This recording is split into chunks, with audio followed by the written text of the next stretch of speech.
څلورمه برخه.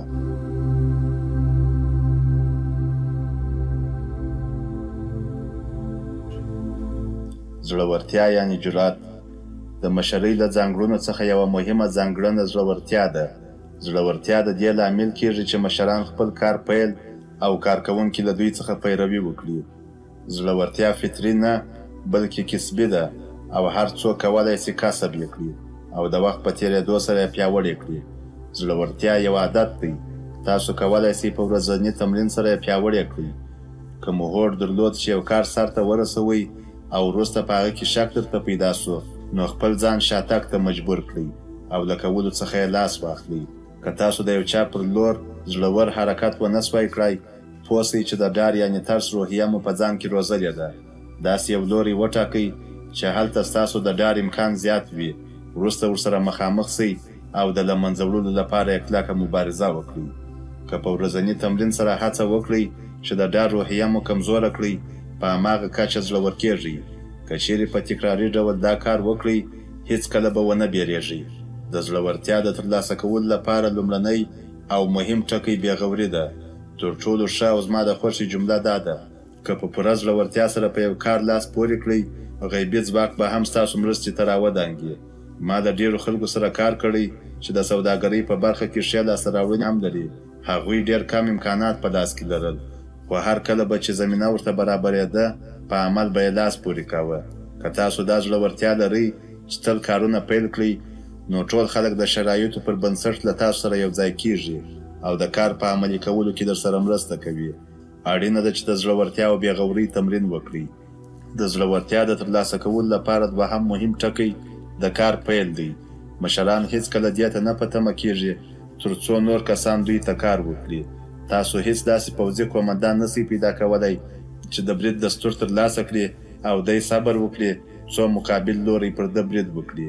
مشران باید خپله د برید امر صادر کړي. دوی باید بریدګر واوسي. متل دی چې وایي: په جګړه کې هغه څوک بریا ترلاسه کوي چې لومړی ګزار وکړي. ما د یوه پوځي قومندان په اړه چې لوی فریډریک نومیږي څېړنه وکړه. ده د څو نورو کسانو په څېر ځان ته د لویي لقب ورکړی و. ده ته دا مهمه نه وه چې مقابل لوری څومره ځواک لري. هر کله به یې چې په دښمن سترګې ولګېدې، د برید امر به یې کاوه. که تاسو هم د فریډریک سره مخامخ سوي وای، حتما یې برید درباندې کاوه. که د تاسو سره 80,000 او د فریډریک سره 10,000 کسان هم وای، حتمي به یې برید درباندې کاوه. فریډریک د ځان لپاره یو شعار ټاکلی و او هغه دا دی: زړورتیا، زړورتیا او زړورتیا. که څه هم ده په ډېرو جګړو کې بریا ترلاسه کړې، خو په یوه جګړه کې د ده بریا ډېره حساسه وه او همدا لامل سو چې دی د وخت له مخکښو قومندانانو وګڼل سي. نور مشران په دې پوهېدل چې کله فریډریک سره مخامخ سو، هغه له ټول ځواک څخه کار اخلي او له ماتې سره مو مخامخ کوي. پر خپل هوډ ټینګ ودرېږئ. د زړورتیا یا جرأت له نښو یو هم پر خپل هوډ ټینګ درېدل دي، چې ځینې ورته زړور صبر هم وایي. د برتانیا پخواني لومړي وزیر مارګاټ ټاچر ورته ځانګړنه درلوده او تر ډېره پرې مشهور هم و. دا مهمه نه ده چې څومره سخته ده او یا هم د څومره فشار سره مخامخ یاست. تاسو فقط پر خپل تصمیم ټینګ ودرېږئ.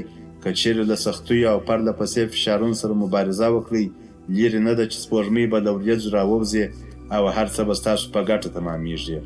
کله چې په دوهم نړیوال جنګ کې د آلمان په لاس د انګلیس د ماتې خبر خپور سو، وینسټن چرچل خپل ولس ته تاریخي وینا وکړه. ده وویل: موږ هیڅکله نه تسلیمیږو. ده دا وینا په داسې حال کې وکړه چې ټول هیواد یې له ده وغوښتل څو له هټلر سره سوله وکړي. ده د نه تسلیمۍ خبرې په محرمه توګه توضیح کړې او ویې ویل: په تاریخ کې راغلي، که په پرله پسې توګه د یوه ثابت شي د ترلاسه کولو لپاره هڅې وکړئ، پایله به یې ډېره ښه وي. ده رښتیا ویل، ځکه د ده د وینا لا میاشت نه وه تېره سوې چې جاپانیانو پر بندر پرل بمبار وکړ. هټلر چې کله دا کار ولید، سمدستي د جنګ اعلان وکړ، خو خبر نه و چې له چرچل سره د نړۍ تر ټولو لوی صنعتي ځواک یعنې روسیه یو ځای سوې ده. زړورتیا او مخ پر وړاندې حرکت. په یاد ولرئ چې راتلونکی په داسې کسانو پورې تړلی چې تر ډېره بریده ریسک یعنې خطر منونکي وي. څوک چې ریسک ونه مني هیڅ ویاړ نسي ترلاسه کولی. البته دا په دې معنا نه ده چې خپل ژوند هم په خطر کې واچوئ، بلکې د پرمختګ په ډګر کې هر ډول ریسک یعنی خطر ته ځانونه چمتو کړئ. تر ټولو ناوړه احتمالي پایله په پام کې ونیسئ او هر کار چې کولی سئ ویې کړئ. څو د غیر ضروري ریسکونو یعنی خطرونو ګراف راټیټ کړئ. د دې کار د ترسره کولو لپاره تاسو باید په پوره زړورتیا سره مخ پر وړاندې حرکت وکړئ.